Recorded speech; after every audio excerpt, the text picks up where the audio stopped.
A $4 billion debate is on. The tax dollars belong back in the taxpayers' back pocket. As Wisconsin's new-look legislature gets down to business. One of the top things I think we should spend the surplus on is investing in our public schools. From a fast-tracked effort to enshrine voter ID in the state constitution to another power-tipping election for the Wisconsin Supreme Court. It's become way too partisan, and the parties have way too much say on these courts. This week on Open Record, Wisconsin politics are back in session.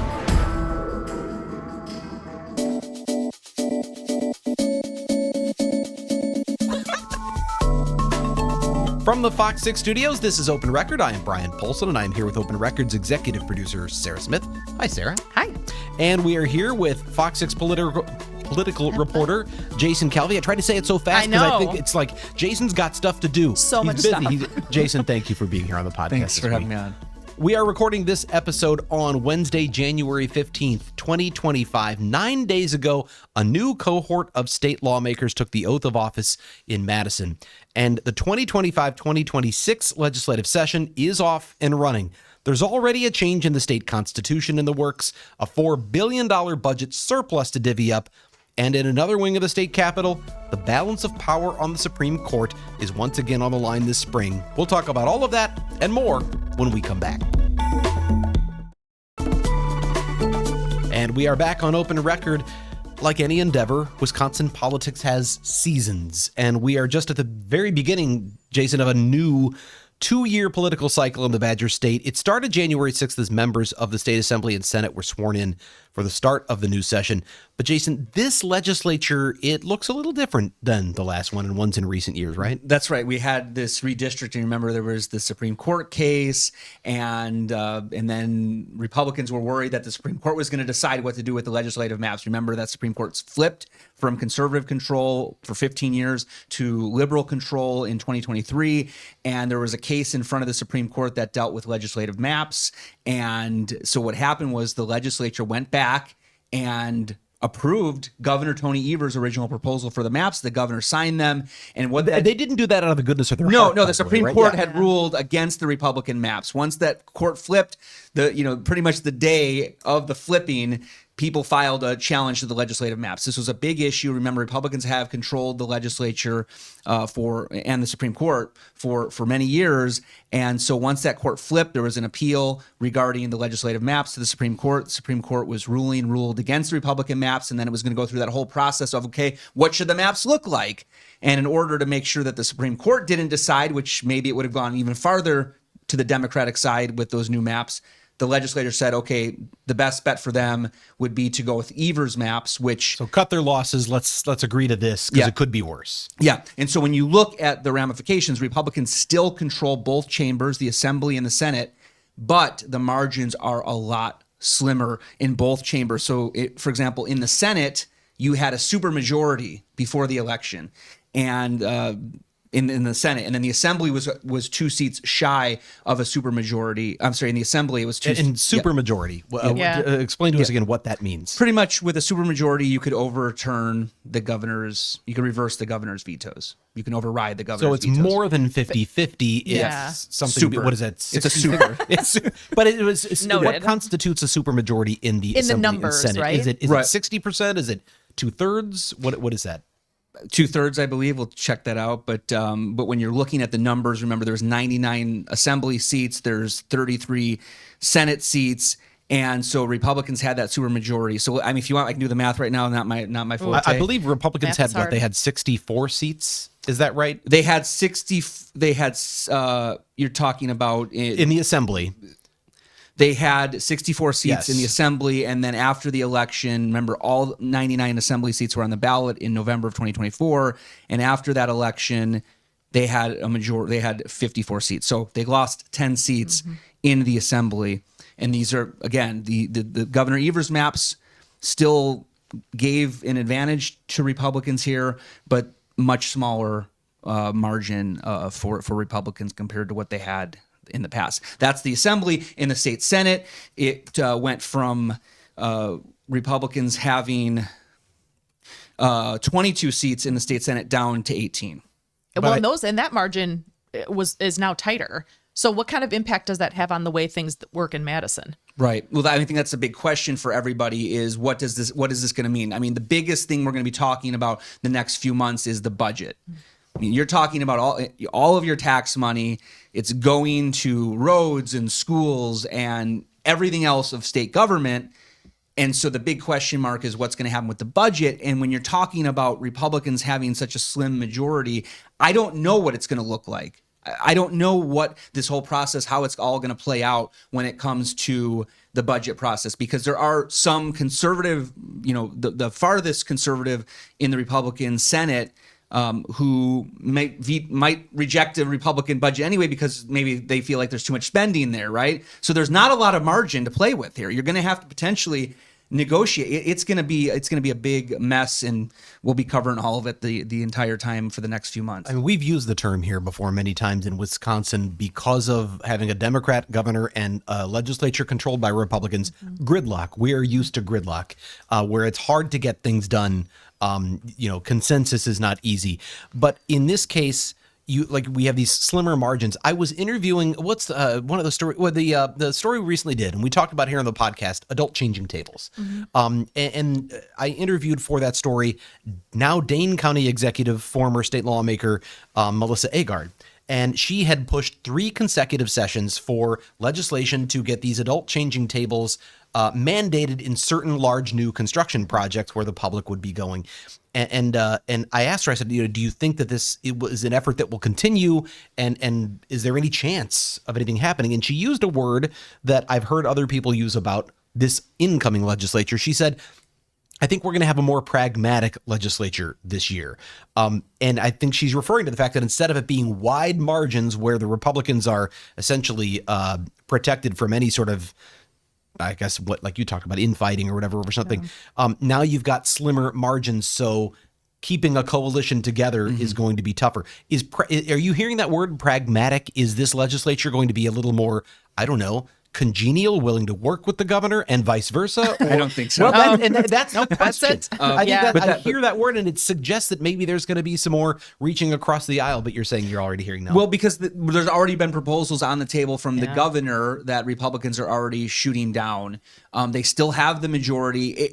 Think about United States Congress, where you have such a slim majority for the Republicans in the House, right? And there are the conservative members of the U.S. House that, will pretty much be the thorn in the side of Speaker Johnson. And in the same way, are we going to see that repeated here where, one senator is going to potentially decide he's going to sit out a Republican vote? I mean, it's going to be a mess. I don't know if it's going to be more congenial because now you're going to have maybe infighting, or are they all going to be on the same page? That's a big question mark. I know earlier you asked me this question. I gave you a stupid answer about the supermajority. Supermajority is 2/3. The math confused me. You were asking 60, and I was like, well, there's 33 seats, so I don't know what. But yeah, it's 2/3. Carry the one. 2/3 majority is the supermajority. Okay. But it doesn't matter because there is no more supermajority. The margins are a lot slimmer, Too tight, and that creates a lot more friction, I think. And when we talked to the lawmakers at the inauguration, which was January 6th, in Madison, we asked, was it January 6th? Yes. Yes, that is right. Yeah. The day, right? But when we talked to them, there was a sense that maybe there'd be more compromise, but I'm pretty skeptical of what it's going to look like.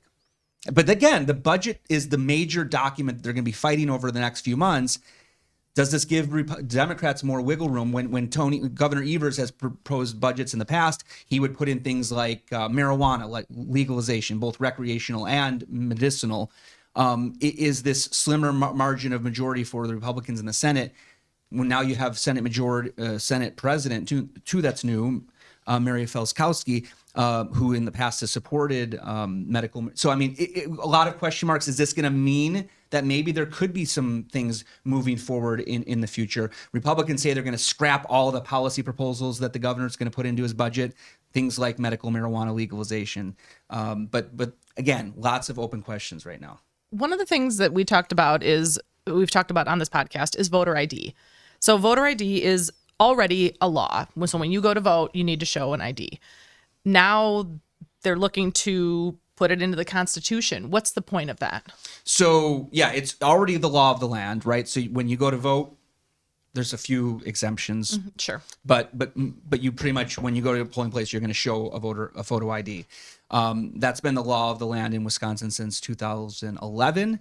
That's when it was passed, and then it was pretty much in court, and the court put a hold on it from 2012 through 2016. But pretty much 2016, 2020, 2024, all of our elections since then have had show your voter ID. They take it, the poll worker. Okay, what's your name? What's your address? Okay, you're good to go. Here's your ballot. That's the process right now in Wisconsin. So it's the law, but Republicans are trying to make it a constitutional amendment. Why take it a step when it's already law? What's the point? It doesn't.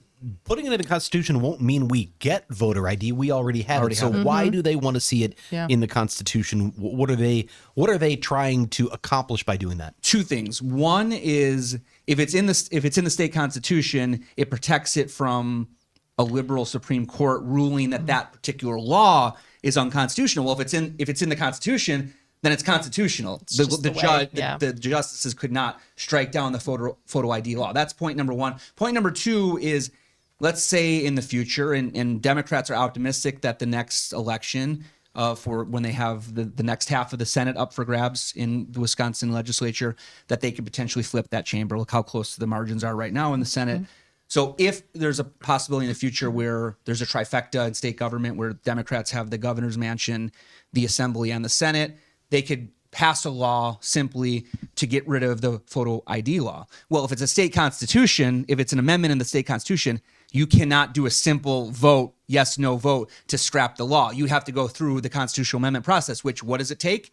2 passages of the legislature. So 2 consecutive sessions of the legislature. Which is 4 years. Yep. They passed this. Well, it could be over the course of 2 years. True, okay, right. At the end of one session. But 2 sessions are 2 sessions are 4 years. So anyway, and then so after it passes the legislature in 2 consecutive sessions, then it goes to people, a referendum, a binding referendum on your ballot. You're the final say. So it bypasses the governor. Governor cannot veto this. It goes from the legislature passing twice, 2 consecutive sessions, goes to the people automatically on their ballot for a vote. So Republicans have rushed. The first action item that they brought to the floor in both the Senate and the Assembly was what?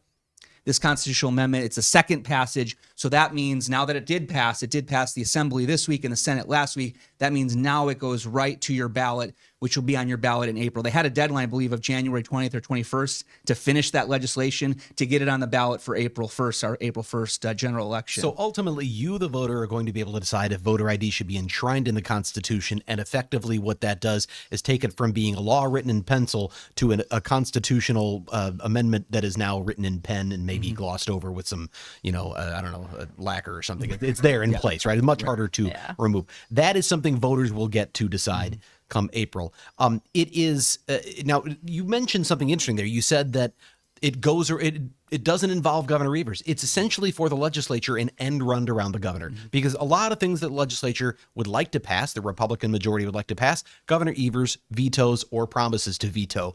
This is one that he would veto if he could, but he won't get that chance. The voters will get to decide. Now, Governor Evers has his own idea of how to make an end run around the legislature, which is he's saying, and you tell me if I'm characterizing this right, Jason, he seems to be saying, okay, legislature, if you think the people should have the say, let's give the people the ability to petition the government directly, maybe put their own things on the ballot without going through you. So now Governor Evers wants to make an end run around the Republican legislature by saying, let's allow citizen petitions.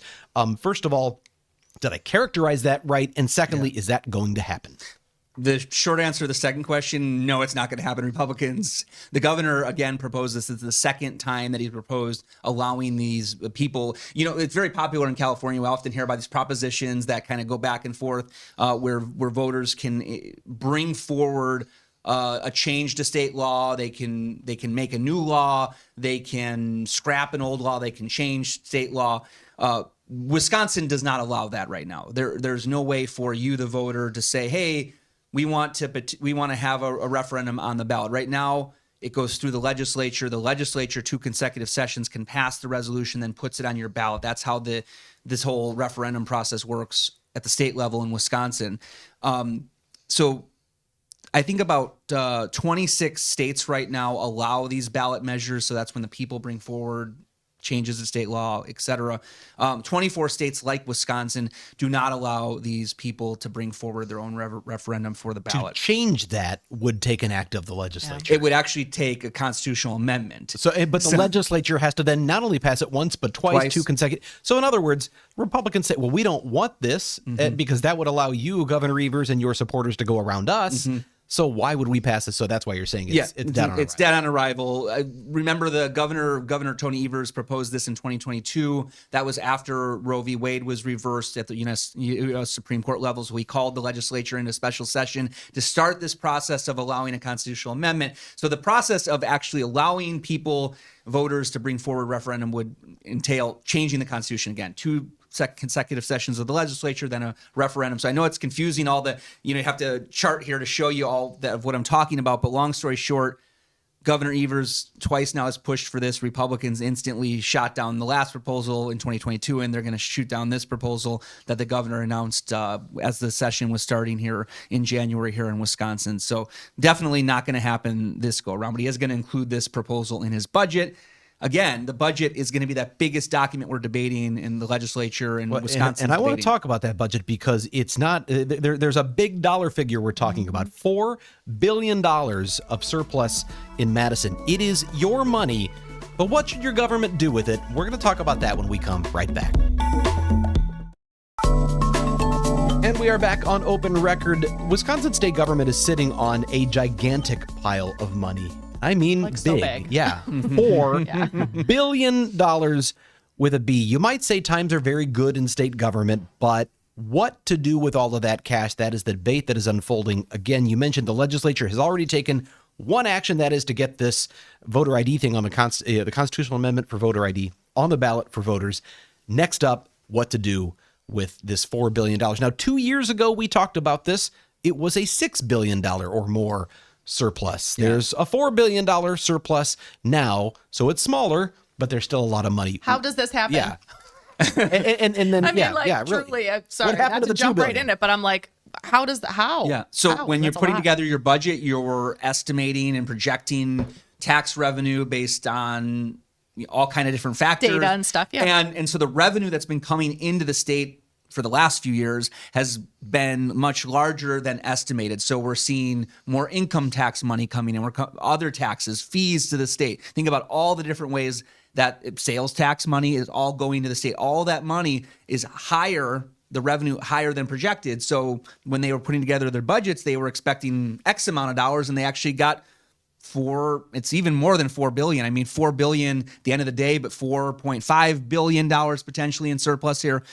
So again and again, that revenue coming into the state better than what was projected, better than what was expected. Okay, so, can I say one thing? Because, it just as like relating to this, because we talk about these big numbers, and I think to myself, I project out throughout the year what I'm going to have too.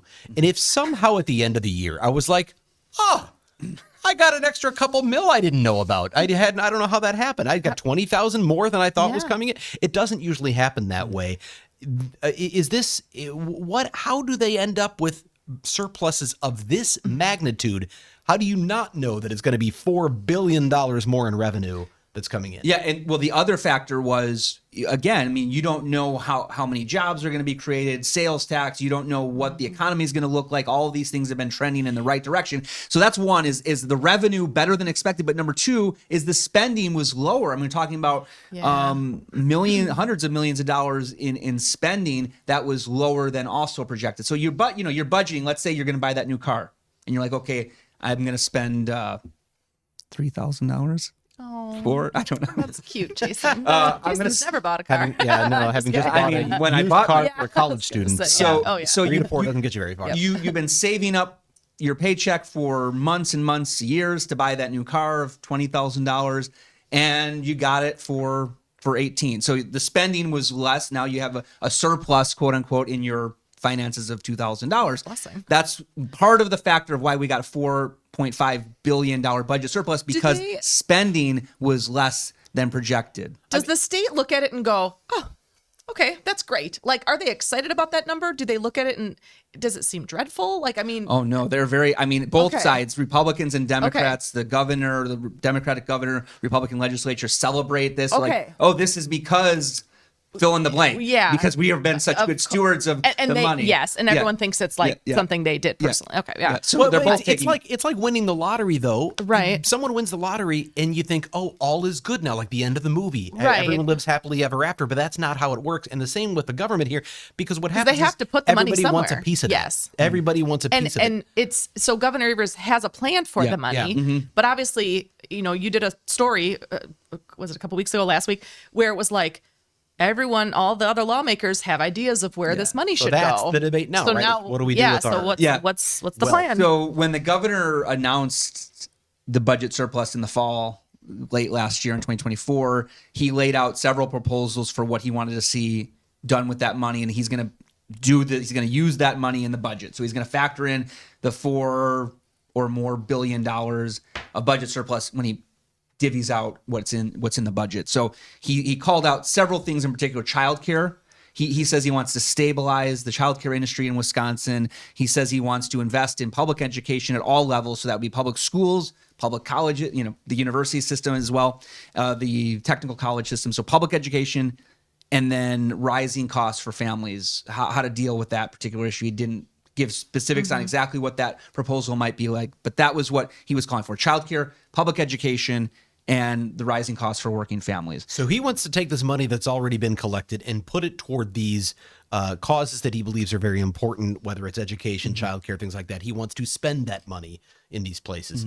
Republicans, it sounds like, have a very different view of what to do with that money. And I guess, the last point about the rising costs for families, maybe that could look like a tax cut in some form, right? Because the governor in the past, when we had these budget surplus, has proposed, hey, spending for schools, but at the same time, some money as well for a tax cut. So he has, again... So spread it around a little bit for tax cuts, a little bit for this.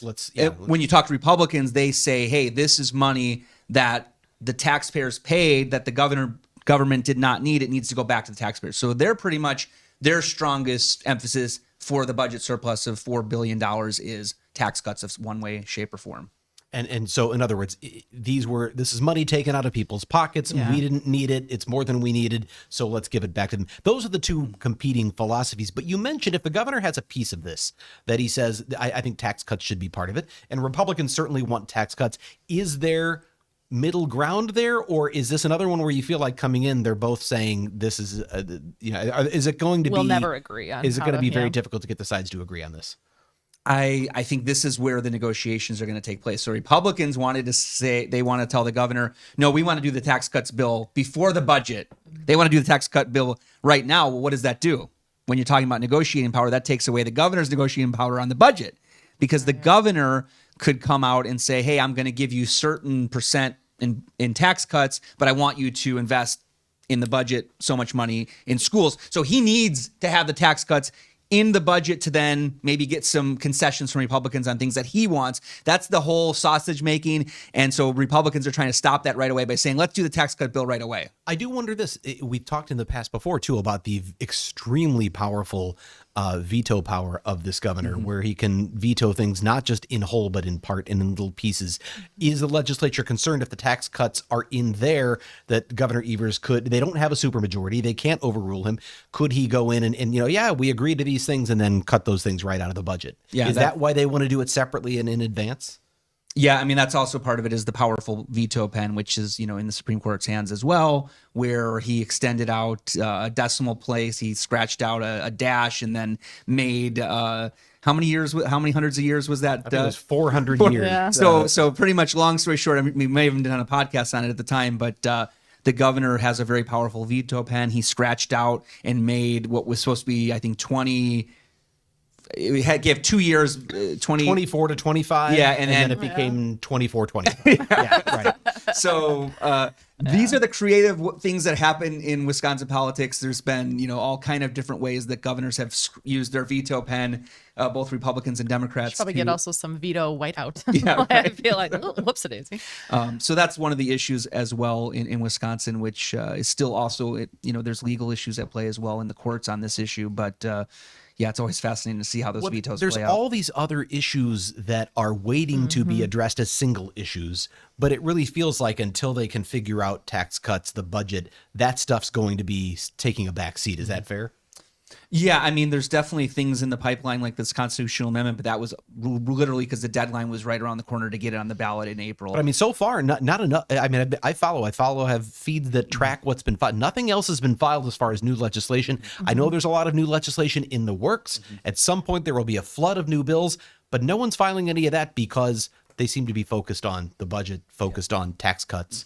Those other things are going to wait. Yeah, and again, when we look at these budget stories, I mean, we are talking about. I mean, it sounds really boring to say, "Oh, let's talk about the budget," but the budget impacts daily life across the board. Whether it's your highway that you hate the potholes on, whether it's your local school. All of these issues are at play when we're talking about the budget. Now I was just going to ask the process. So when it comes to the budget and working through that, how long does that take? Like, because I have no clue. So it started in the fall Okay. when all of the departments of the state government put together their budget proposals, what they think they needed for financing. Then the governor had listening sessions as well. And then so the first thing that's going to happen is the governor is going to, in February, give a budget speech and then reveal his budget. He's already given a couple indications of what's going to be in there. We can look at previous budgets to get also a head start look at what might be in that budget coming out in February. So that's the first thing. The governor will lay out his proposal. Then it'll go immediately to the Joint Committee on Finance, and they will have public hearings across the state. That's the legislature. That's the legislature. Right. So the governor's budget goes to the legislative committee, the finance committee, and then they sort of have listening sessions across the state. You'll have an opportunity to weigh in on all the proposals and what you want to see done with your tax money. And then the Joint Committee on Finance is going to get to work on amending the governor's proposal, which often means, starting from scratch. But they do get the governor's proposal. They work on that. They amend it, make it their own as a Republican document as opposed to the Democratic governor.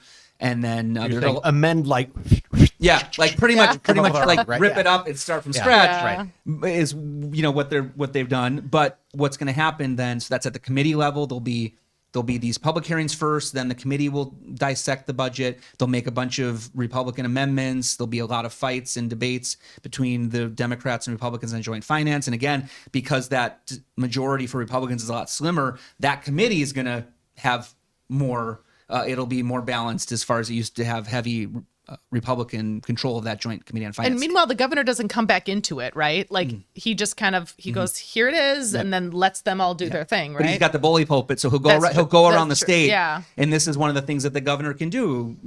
He'll go around the state and say, well, here's one thing that was in my budget. Look at how it's going to help here in Green Bay. Yeah. Oh, now I'm in Milwaukee. They took it out. Those heartless. That's part of the Right, game. you're That's right, part of yeah. the gamesmanship. Yeah. Or even before they cut it out to say, hey, look at we're giving, millions of dollars to this project in Milwaukee, and then he'll come to Milwaukee and there'll be a press conference or news conference. So all that's at play in the sausage making. The committee then will make the budget their own. They'll pass it out of committee, and then it will go to both chambers, Senate, Assembly.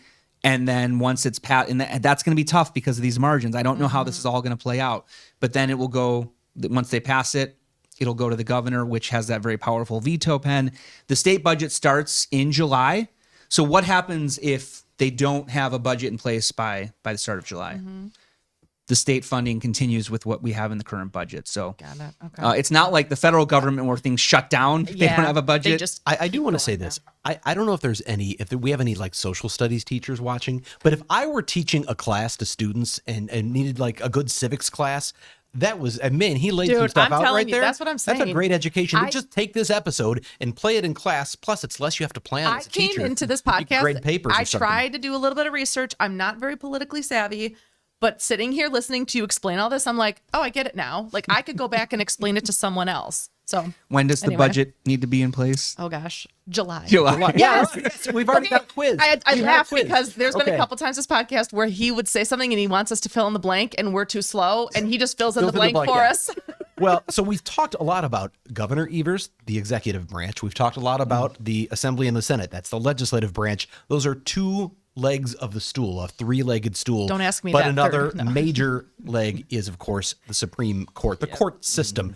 Well, when it comes to that power, the Wisconsin Supreme Court can change everything. And once again this spring, the balance of power on that high court is up for grabs. We're going to talk about the campaign that is already ringing the cash register right after this. And we are back on Open Record. Wisconsin Supreme Court has 7 justices, and right now there is a 4-3 split in terms of support, partisan support for, and where the leanings of those justices, and it is in favor of liberals. Officially, they are nonpartisan. But elections for these seats have become increasingly partisan and divisive and incredibly expensive. Jason, we have another one that is coming up this April. So not only you're going to be voting on whether to enshrine voter ID in the state constitution, among potentially other things, you're going to be voting on another tip the balance Supreme Court candidate. What's going on with this race? Yeah, you laid it out clearly there, so I think we're done. We can wrap up the show. But you're right. I mean, So- is this the way it's just going to be? Every couple of years, we're going to have another incredibly expensive Supreme Court race. Yeah, so then we have pretty much, we have Supreme Court races every year from now until 2030 or 2020. the end Yeah, of 2030. So, and then so after 2030, we'll have a 3-year break until 2033. So then we can take a break then, right, from the Supreme Court controversies. But pretty much when you look at all of them, when you look at controversial issues in the state of Wisconsin, they often will end up at the state Supreme Court. So thinking back on history, or even at my time here, Act 10, that famous law from Collective bargaining, Yep. ending collective bargaining for most restrictions, public workers. Right? yeah, for public employees. That went through the state Supreme Court. When you look at the restrictions for COVID-19 in 2020, those went to the state Supreme Court. When you look at elections, those go to the state Supreme Court. When you look at drop boxes, when you look at, just Abortion. Yeah. the legislative maps we talked about in the first segment, the legislative maps and how the state Supreme Court flipped in 2023. And then that meant the state Supreme Court striking down Republican written legislative maps. And that changed the dynamic of power in Madison in substantial ways, which came into play in this November election, where the Republicans are still have a majority of both chambers, but it's a lot smaller than the majority had been in the past. So the state Supreme Court, huge issues at play. And when you've seen the flip from conservative control for 15 years to liberal control in 2023, major changes came along with it, where they were actually reversing decisions that they might have decided, like drop boxes was one. The conservative court had ruled, broke Wisconsin law. You couldn't have drop boxes for absentee ballots. Then the court flipped, and now drop boxes are allowed. Well, The and I Supreme think Court allowed it. there's a really interesting thing that's playing out with that, which is it has long been that once a court like the Supreme Court rules on something, that's the law, that's precedent, and it's that way forever. But now we're in this situation where things are so partisan that as soon as a partisan majority takes over what is supposed to be a nonpartisan body, if it's different from the partisan body that ruled before, they're sometimes going back and reevaluating things. Are we getting into a place where nothing will be precedential anymore? It'll be precedential until the court flips. That is the worry that Janine Geske, former Supreme Court Justice, shared with us. We had an interview with her at the beginning of January where she really sounded an alarm on this issue. She was very worried about, she said, look at the campaigns in the last couple Supreme Court races. Websites look like they're running for office. They're talking openly on the campaign trail in 2023 about, different, for example, Janet Protasiewicz, the one who won, talked about the Supreme Court, about the legislative maps being rigged, she said, and talking about her own personal support for legalized abortion. So in the past, candidates for Supreme Court would not comment on issues that might come before them, right? They were very careful to try to stay away from that. And she said, Justice Protasiewicz at the time said she was talking about her values. She wasn't talking about how she was going to decide a particular case, though that's pretty strong language. Others to would say have that. the opinion that right. that was certainly more of a comment on an issue that come before her than we have seen in the past. But that's not to say this is a one-sided thing. I mean, the politics are coming hard and fast from both sides. And both political parties have, and people, both Republicans have supported conservative candidates, Democrats have supported the liberal candidates. So huge money's coming in. Talking about WisPolitics reported it was $56 million. The Wisconsin Democracy Campaign said the last campaign? the 2023, Yeah. the 2023 Supreme Court race between Dan Kelly, conservative, and Janet Protasiewicz, liberal, WisPolitics reported it was $56 million in campaign spending. The Wisconsin Democracy Campaign. Was that the campaigns themselves, or did that also include outside groups? That was all spending. All spending. Yeah. Yeah. So somewhere the ballpark of north of $51 million spent on the 2023 race. That shattered the national Yeah, that's record crazy. For a state Supreme Court. Supreme Court Wow. race, That's and crazy. also looking at history in the 2020 election in Wisconsin, the Supreme Court race spending was $10 million. So it went from $10 million Ooh. to $50 $51 million. So what- where are we yeah. going to be this time? There's been some really, really high estimates. If it was 50, it could be 70. I mean, it's going to be expensive. We saw this week even that some campaign ads are already started. Conservative Yep. Brad Schimmel has started with some Yeah, campaign let's ads. talk about who the candidates are. Yeah. Sure.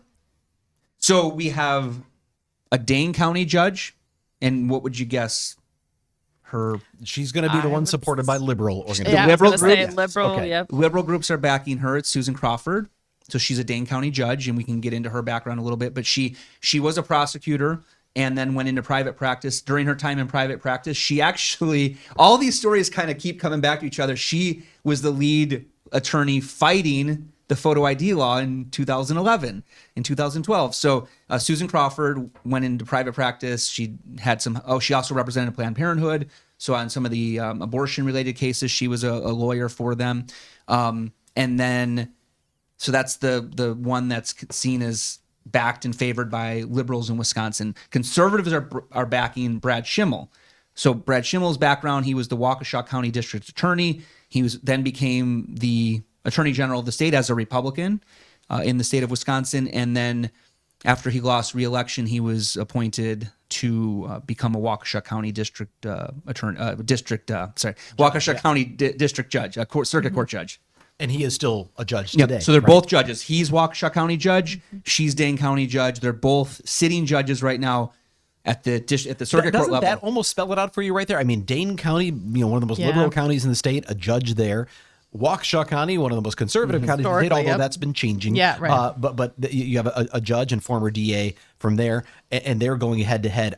The thing is, it's officially nonpartisan, but come on, everybody knows. Yeah, it's kind of a wink. You might as well say it's a Republican versus a Democrat, even though it's not. Yeah, and when you say nonpartisan, that's exactly what it means. It means that they're not having an R next to their name. Right. They're not having a D next to their name, but the D's and the R's are spending huge amounts of monies to get their favored candidate on the Supreme Court, because so much is on the line when we talk about all those issues, whether it's abortion, legislative maps, drop boxes, COVID restrictions, Act 10. I mean, all these things have been through the courts, or some of these cases are working their way through the courts again in Wisconsin. So much is on the line. It really does impact everybody's lives, whether they know it or not. It does. I think back to the election of Brian Hagedorn to the Supreme Court, he's still considered to be part of the conservative wing of that court, but he has been what I think in some ways some people think a Supreme Court justice ought to be, which is someone who comes on there. Sometimes he rules based on the law or based on his conscience or whatever it is, but he hasn't been predictable at all times, and he has sided with the liberal majority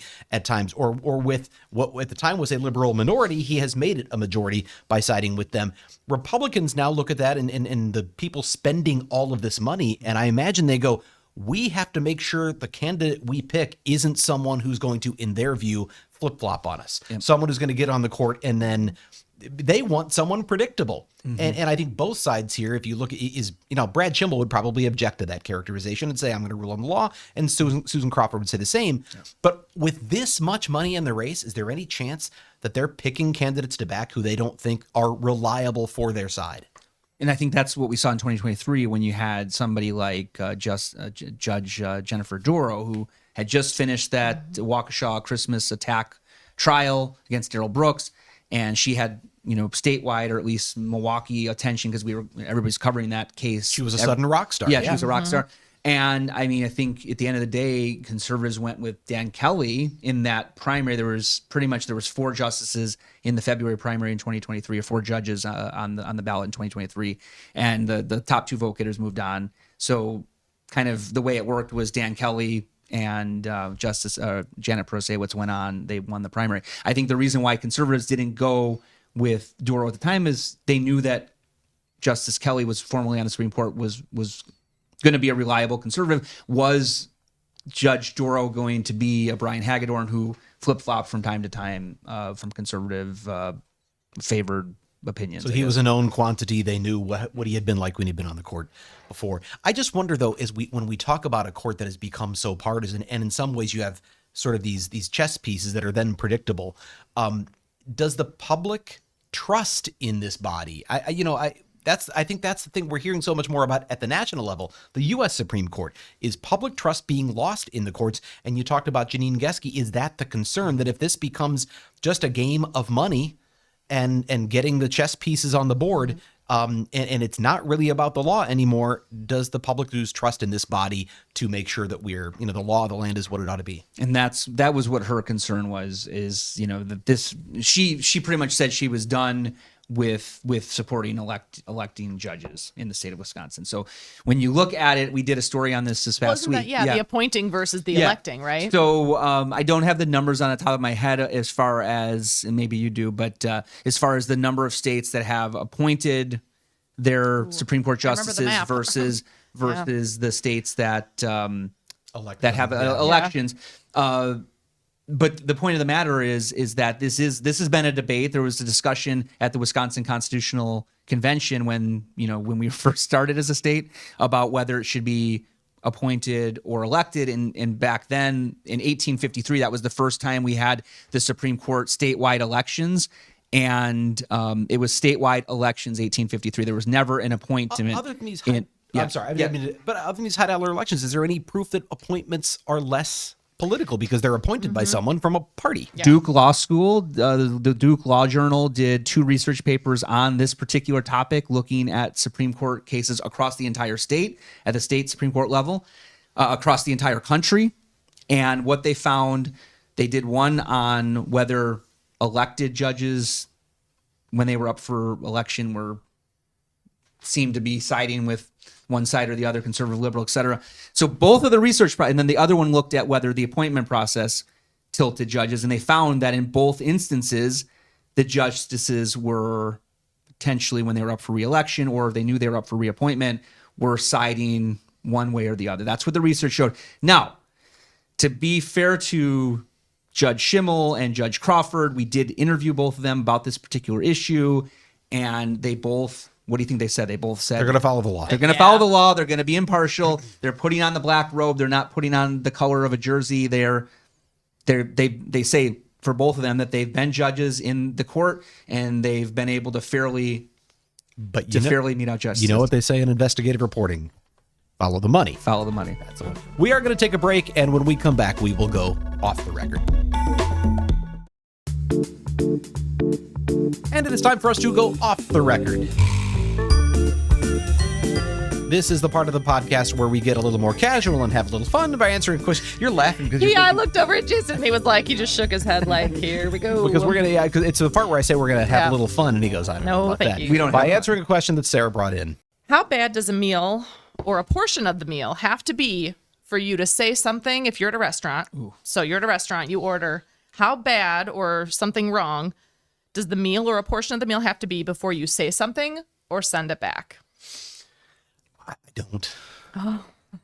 I'm not a sender backer. Okay. I'm a, okay, this wasn't a great call. Okay. Maybe won't come back here. Okay. But I was just out to dinner with a group of people, and I don't want to out anybody, but like multiple people in our group had complaints about their meals. One sent theirs back to be cooked longer, and another one just complained. Do you think openly. that's a customer, like they're just maybe a little bit more? No, I mean, I'm not saying, I'm not judging it either, because I think you Okay. paid for it, you're paying for it, and you should fair. get what you've asked for, and you Okay. should get. But there's a certain point at which I figure if you go to a place and it's good and it's worth the money you're paying, then you're going to come back. And if you go and you think that meal didn't stack up to what I just paid, Yeah. I'm probably not coming back. Yeah. I think you vote with your feet. Jason?